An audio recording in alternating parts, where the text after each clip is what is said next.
Ovo je za moju braću i moje sestre. Za ove hrabre ratnike što svedoče za Isusa Hrista i govore da dolazi.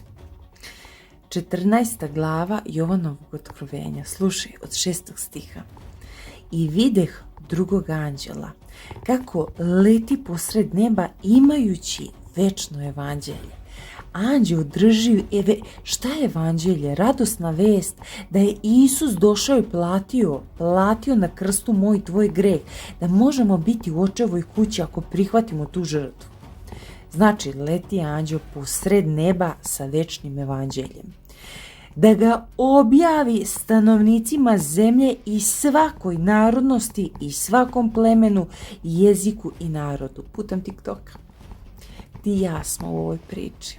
Ti i ja učestvujemo u ovome. Objavljujemo evanđelje svim jezicima, svakoj narodnosti, svakom plemenu, jeziku i narodu. Slava Gospodu na visini. I govoraše snažnim glasom, bojte se Boga i odajte mu slavu, jer dođe čas njegovog suda i poklonite se Tvorcu neba i zemlje i mora i vodenih izvora. Amin.